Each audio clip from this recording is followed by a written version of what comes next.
Hi, John here again. I just want to try and get through these 8 pages just to enlighten you on our story here in Auckland, New Zealand.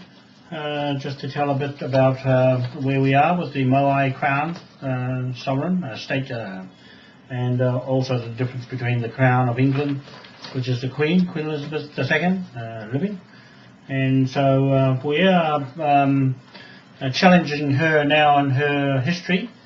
And why she says she owns New Zealand, and when we do, this is our country. It's been our country for years. We don't have to prove to her she's an alien on our land. We don't have to tell anybody who we are. We already know who we are, and the people that come here and live for 170 years now. The Europeans have come here, and Spaniards and Chinese and Indians and Fijians and all those people, Samoans and Rarotongan.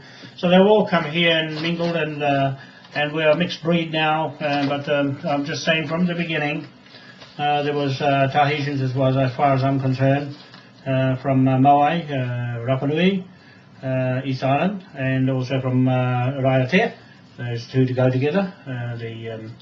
The people on East Island come from Raiatea first, the Raiatea Mountain, the spiritual part of tikanga law. That's where it was made, and they took that to God, shifted them to East Island. They call that Te Whito or Te Hino Island, and the name Rapanui comes from Raiatea. So that's when the invaders come there, the Germans and the Peru people. Then they took those Tahitians back and dropped them at Raiatea. So that just proves that where they came from.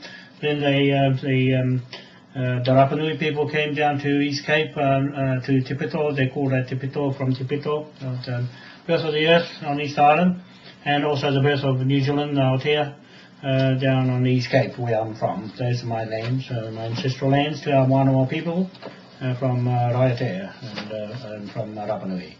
So that's a part of the story with the sun god Ra that resides there, first sun in the world, on Mount Hikurangi, beaming down to Te Whito Point on the rocks on the beach at East Cape, not far from the lighthouse there on our family blocks.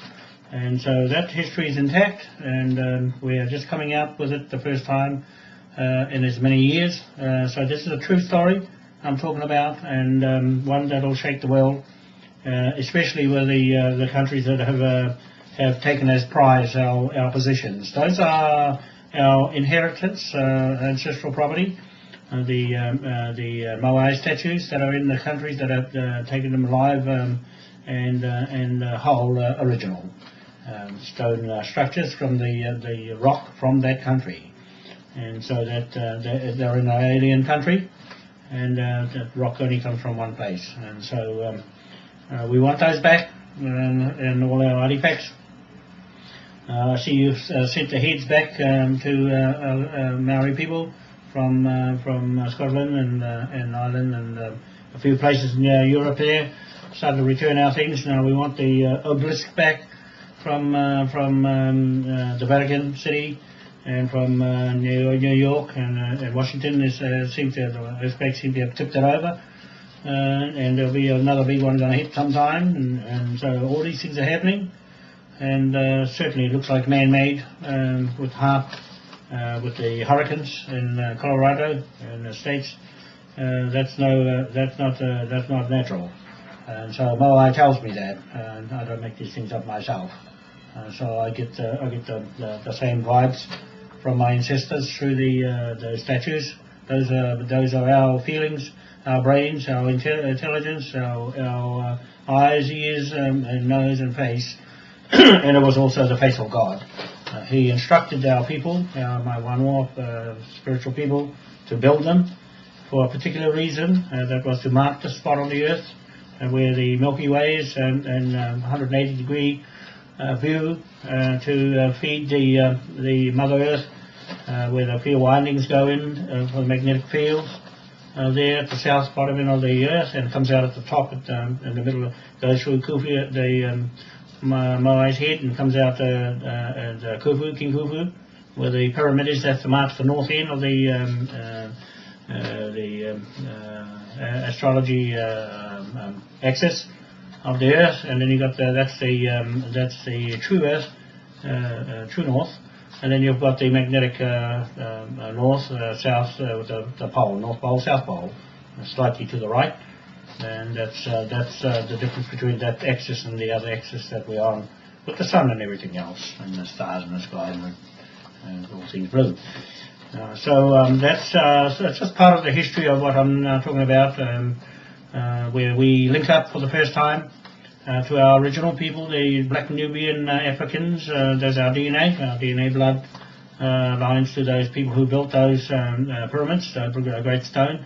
There was only God's law then, pure law, and only God's mana was able to float stone in the air, and that's how they did it, the same way as they floated our family from East Island to the East Cape, and then the boats came on from Raiatea on the sea. So those are true stories of the mana and the spirit that was our rituals to make that happen in our particular part of the world, in the East, and so East Island, Southeast, and then we're more east, closer to the sun, so we have our history, we have our stories, and but the white man came along and said the evil, our rituals were evil, so they stopped our Tohunga law with a suppression act, Tohunga suppression act, to stop us from keeping our spirits going, and so we would have been able to shift things around quite easy in those times and heal people. So they took that away, and we still got it. We can do that any time. We've got intelligence to go out space, and that's not too far away. When you have a look at the Moai here, I got there, the spaceship, that's nothing new. They already knew that long ago. So those are in our blood, in our bones, in our thinking, way ahead of time. So you'll see that emerge when we get our freedom to do for the first time. You'll see a Maori starting to blossom, and his hidden intelligence. There's many of them around, and so you'll see something here. There's something special in Maori, in their makeup. So they're mixed up in different cultures now, different white and Irish here, in my blood, and a little bit of Scottish. So I'm not going to argue about it. So I'll go along with that, but I'll just say our father to son is the correct male line to male God. God is a man, not a woman, and so the same in England. The original genealogy is man to son, father to son, and so that's how it's supposed to be. The government here changed it to woman. So that's they did that to transfer the land off the man. So those are going to go back the other way, and we'll seize on the lands. And so I've already dealt with that. And so they have no contest now. There's affidavits are going out on Facebook and on Twitter. I want anybody in the world to rebut those affidavits I've got on there if they like, if they want to. And those ones who will rebut it will probably be the right ones anyway. So they won't even bother to. They'll just do it so we can find each other. All the ones that shut their mouths, they have no say.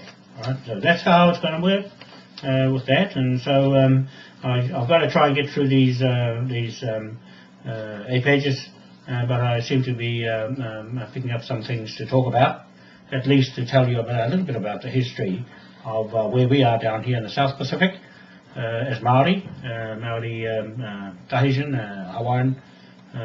But I've got Tahitian and Rarotongan in me, and Irish, a little bit of Scottish.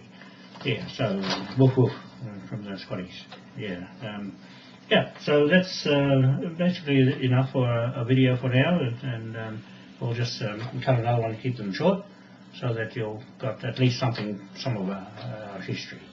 There's plenty more to come yet. Yeah, wait till we get to the spaceships. That's interesting. Thank you.